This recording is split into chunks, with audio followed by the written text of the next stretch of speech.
Bonjour à tous, nouveau qualité flash ce mercredi, direction Lyon-Paris, à l'occasion du Grand Prix du Centre-Est, Gontran-Denot.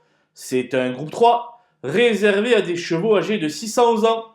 Ils seront 14 à s'élancer sur un seul échelon de départ, personne n'ayant tenté le pari de rendre la distance, et devront parcourir les 2850 mètres de l'anneau lyonnais.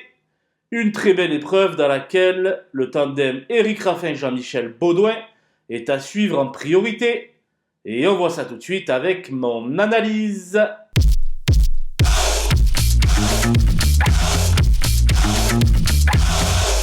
Les bases avec le 14 Gaspard d'Angis qui fait face à une course visée. À l'aise piste plate, le lauréat du GNT 2023 est capable de mettre à mal ses cadets.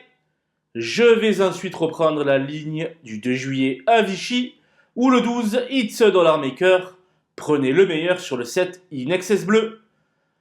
Le pensionnaire de Sébastien Garato s'est depuis classé deuxième à Cagnes, où il s'est incliné à l'issue d'une lutte à couteau tiré avec son compagnon d'écurie Horace Dugoutier. Le protégé de Laurent-Claude Abrivard, quant à lui, est tombé sur un os nommé Ibiki de Well, dans l'étape du GNT de Saint-Malo. Tous les deux devraient batailler pour les premières places. Les opposants avec le 3 Inato Piergi, qui totalise 100% de réussite dans le couplet gagnant en 4 essais sur la piste de Paris. Il est donc à suivre en très grande confiance. Le 6 El Greco Bello est en forme euphorique à l'heure actuelle. C'est un candidat naturel pour les places d'honneur. Le 4, instrumentaliste, ne sera pas présenté dans sa meilleure configuration de ferrure, mais sa chance théorique est de tout premier ordre. Impossible donc de faire sans lui dans une telle épreuve. Le 11, Billo Jackson, n'est plus à présenter dans ce genre de tournoi.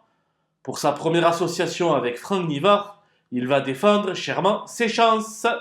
Mon coup de poker sera la Sivanka de Gilles, la moins riche de l'épreuve, mais certainement pas la moins douée. Elle possède un sacré moteur et Laurent Lamazière en tire la quintessence. Si elle se montre appliquée d'un bout à l'autre du parcours, elle pourrait causer la surprise à Bellecote. Les outsiders avec le 5 Elis Caberi, qui avait terminé non loin d'Inato Piergi à Divonne. Je n'avais pas la place pour elle, mais c'est un petit regret. Le 13 Fakir Mérité vient de s'imposer, mais je le préfère nettement sur les pistes à main droite. Cependant, il faut l'inclure dans un chat réduit. Ce n'est pas la grande forme actuellement pour le 10 Gitano. Avant le coup, d'autres candidatures sont préférables à la sienne. Guillaume Huguet n'est pas très confiant avec le 8 Orchestro, seulement plaqué des antérieurs. Il aura prochainement d'autres engagements à sa disposition, notamment le 2 octobre à Mêlée-du-Maine, dans le Grand Prix Anjou-Maine.